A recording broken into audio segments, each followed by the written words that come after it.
Hello दोस्तों, कैसे हो आप। दोस्तों, अपनी आदिकालीन साहित्य हिंदी साहित्य की इतिहास की क्लासें चल रही है और आदिकालीन सिद्ध साहित्य का पहला पार्ट मैं दे चुका हूँ। ये दूसरा पार्ट है दोस्तों। और यदि आप मेरे यूट्यूब चैनल से नए जुड़े हैं तो सब्सक्राइब कर लें, लाइक करें, कमेंट करें और दोस्तों ज़्यादा से ज़्यादा शेयर करें। दोस्तों, ये जो क्लासें हैं ये आपके फर्स्ट ग्रेड, सेकंड ग्रेड और कॉलेज लेक्चरर सभी में रामबाण साबित होने वाली है और मैं आपको व्यवस्थित नोट्स उपलब्ध करवा रहा हूं दोस्तों। तो शेयर करने में कंजूसी नहीं करें दोस्तों। ठीक है दोस्तों, क्लास शुरू करते हैं। देखिए, आज अपन पढ़ते हैं आदिकालीन सिद्ध साहित्य। आदिकालीन सिद्ध साहित्य के अंतर्गत जो कवि रहे हैं उन पर अपन चर्चा करते हैं। देखिए दोस्तों, आदिकालीन सिद्ध साहित्य देखिए आदिकालीन सिद्ध साहित्य में आज हम पढ़ते हैं सरप्पा। वैसे सिद्ध साहित्य के अंतर्गत सरप्पा काफ़ी लोकप्रिय रहे हैं और हिंदी साहित्य का जो स्टूडेंट है वो सब जानते हैं सरप्पा, और मेरे से जो बड़े हैं विद्वान हैं वो और ज़्यादा जानते हैं। फिर भी मैं कोशिश करता हूं दोस्तों कि अच्छे से अच्छे तथ्य आपके सामने लाऊं, अच्छे से अच्छे नोट्स ताकि आपके बन सकें और एग्जाम में काम आ सकें। ठीक है दोस्तों, देखिए सरप्पा जाति से क्या है? ब्राह्मण है। क्या है दोस्तों? ब्राह्मण।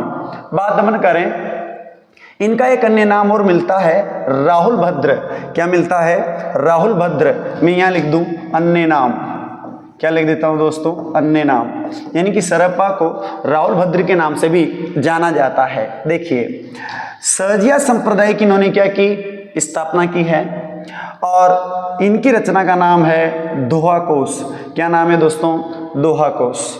आगे बढ़ते हैं। पाखंड और आडंबर का इन्होंने क्या किया? विरोध किया और साथ ही इन्होंने गुरु का महत्व भी बताया दोस्तों। क्या बताया? गुरु का महत्व भी बताया है। गुरु को महत्व यानी कि बात अपन करते हैं। वैसे गुरु को महत्व प्रत्येक कोई सा भी साहित्य हो, कोई सा भी साहित्यकार हो, सभी ने बताया है। फिर भी मैं लिख देता हूँ गुरु को महत्व। ठीक है, देखिए दोस्तों आगे बढ़ते हैं। देखिए, पाखंड और आडंबर का इन्होंने विरोध किया और गुरु को महत्व दिया। सहज्ञान शाखा के प्रवर्तक माने जाते हैं कौन? सरप्पा। सरप्पा, सहजिया, स यहाँ पर भी स आ रहा है, सरप्पा। तो स से स जोड़ करके भी अपन क्या कर सकते हैं? याद कर सकते हैं। सहजिया शाखा के प्रवर्तक सरप्पा। सहजिया संप्रदाय की स्थापना या सहजिया संप्रदाय किसका है? सरप्पा का। ठीक है, अब बात करें कि जो राहुल सांकृत्यायन हैं, इन्होंने सरप्पा को हिंदी का प्रथम कवि माना है और सर्वमान्य तथ्य भी यही है दोस्तों, हिंदी का प्रथम कवि सरप्पा को ही माना जाता है। राहुल सांकृत्यायन के अनुसार पढ़िए या फिर सर्वमान्य तथ्य के रूप में आप स्वीकार कीजिए। देखिए, दोहा कोश का संपादन भी किसने किया? राहुल सांकृत्यायन ने किया। किसने किया दोस्तों? राहुल सांकृत्यायन ने किया। लेकिन वर्तमान में अभी जो नई बुक आ रही है उसमें दोहा कोश का संपादन प्रबोध चंद्र बगीची का भी नाम आ रहा है दोस्तों। तो ये कुछ विरोध है। आप ऑप्शन देखें, यदि राहुल सांकृत्यायन आपको नहीं मिलता है तो आप प्रबोध चंद्र बागची पर भी क्या कर सकते हैं? टिक लगा सकते हैं। वैसे आगे बढ़ते हैं, आगे देखते हैं। भी आगे मैंने शामिल किया है। पहले आप इसका स्क्रीनशॉट ले लीजिए। मैं मिटा देता हूं। आप स्क्रीनशॉट लीजिए।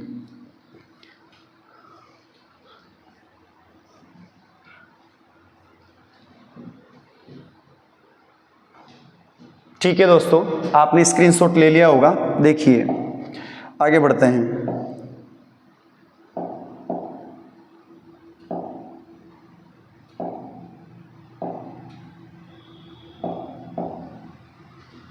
हाँ, इनकी पंक्ति देखिए दोस्तों। इनकी एक पंक्ति है जो एग्जाम में अक्सर पूछी जाती है। देखिए, जयमन पवन न संचरई, नाद न बिंदु न रवि न शशि मंडल। ये पंक्ति पूछी जाती है दोस्तों। जयमन पवन न संचरई, नाद न बिंदु न रवि न शशि मंडल। ये पंक्ति आप याद रखिए। अब कुछ तथ्य तो दोस्तों क्या करने पड़ते हैं? याद रखने ही पड़ते हैं। देखिए, इनका काव्य खंड काव्य में शामिल किया गया है। किसमें शामिल किया गया है दोस्तों? खंड काव्य में शामिल किया गया है। और एक बात और है, दोहा कोश अभी तक हम यही पढ़ते हैं कि दोहा कोश सरप्पा द्वारा रचित है। लेकिन दोस्तों मैं आपको बता दूं, दोहा कोश के अंदर तिलोप्पा व कणप्पा के भी कुछ छंद क्या किए गए हैं? शामिल किए गए हैं। तो दोस्तों मान लो यदि क्वेश्चन बन जाए कि सरप्पा में कौन से सिद्ध कवि का वर्णन नहीं है, तो दोस्तों याद रखना सरप्पा, तिलोपा और कणप्पा का तो है, बाकी का नहीं है। अब देखिए, दोहा चौपाई शैली का सर्वप्रथम प्रयोग सिद्धों ने किया और यहीं से क्या होता है, दोहा चौपाई शैली का आरंभ होता है। ये मैं जैसा कि आपको बता रहा था, प्रबोध चंद्र बागची ने सिद्धों की रचनाओं का प्रकाशन दोहा कोश नाम से करवाया। तो ये एक विरोध है, यूं कह सकते हैं कि अंतर विरोध कह सकते हैं। मैंने आपको बता दिया है कि दोहा कोश का संपादन में यदि ऑप्शन में आपको राहुल सांकरताएं नहीं मिले तो आप प्रबोध चंद्र बागची भी क्या कर सकते हैं, टिक लगा सकते हैं। आगे देखिए दोस्तों, इसके बाद बारी आती है सबरपा की, जो कि जाति से क्या है, क्षत्रिय हैं। समय यदि पूछा जाए दोस्तों तो 780 ईस्वी के आसपास है। इनकी रचना है चर्यापद। क्या है भाई, चर्यापद। और ये सरप्पा के क्या थे दोस्तों, शिष्य थे। क्या थे दोस्तों, शिष्य थे। अच्छा, अब आप लीजिए इसका स्क्रीनशॉट, आगे बढ़ते हैं फिर।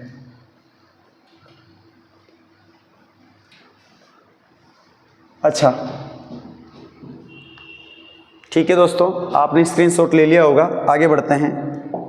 इसके बाद देखिए, जो सबरपा हैं, सबरपा जो हैं, इन्होंने मोह माया का विरोध कर सहज जीवन यापन पर बल दिया है। यानी कि सादा जीवन, उच्च विचार वाली बात इन्होंने कही है और इसी को ही महासुख प्राप्ति का माध्यम बनाया है।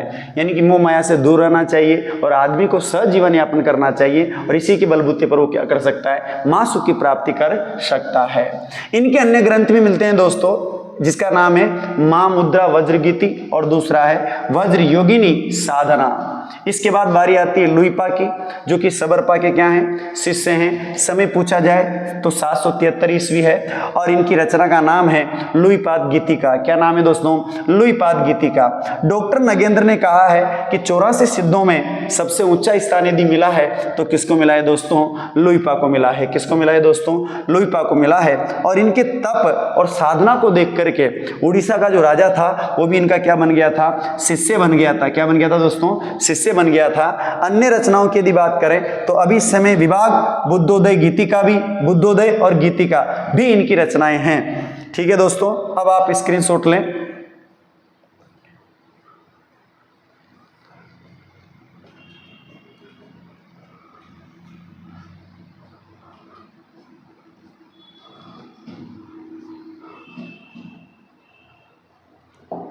अच्छा, अब बारी आती है ढुम्बिपा की। ढुम्बिपा देखिए, क्षत्रिय थे, गुरु का नाम है विरूपा, समय है 840 ईस्वी के लगभग। योग रचनाओं की बात करें तो योगचर्या और अक्षर द्विक का उपदेश है।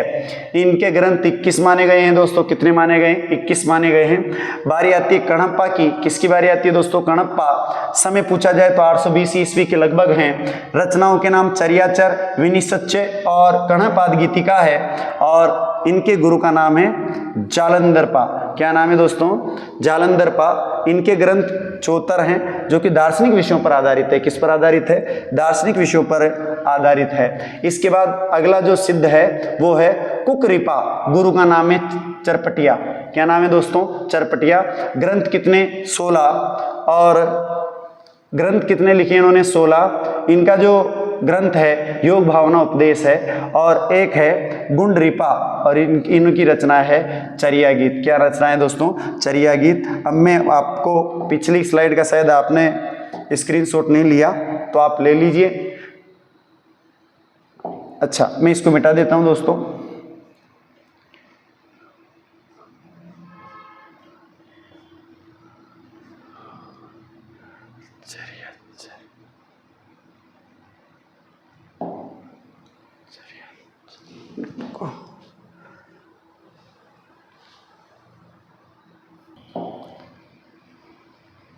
चलिए ठीक है दोस्तों। अब आगे अगली वाली जो स्लाइड है इसका भी आप ले लीजिए स्क्रीनशॉट। ठीक है दोस्तों, आपने स्क्रीनशॉट ले लिया होगा। दोस्तों आप जो मैं आपको नोट्स दे रहा हूं दोस्तों, इनको आप व्यवस्थित तरीके से खुद भी नोट्स बना लीजिए और अच्छी तरह से तैयारी कीजिए ताकि आपका जो भविष्य है वो अच्छा हो सके और आप सिलेक्शन ले सको। धन्यवाद। जय हिंद, जय भारत।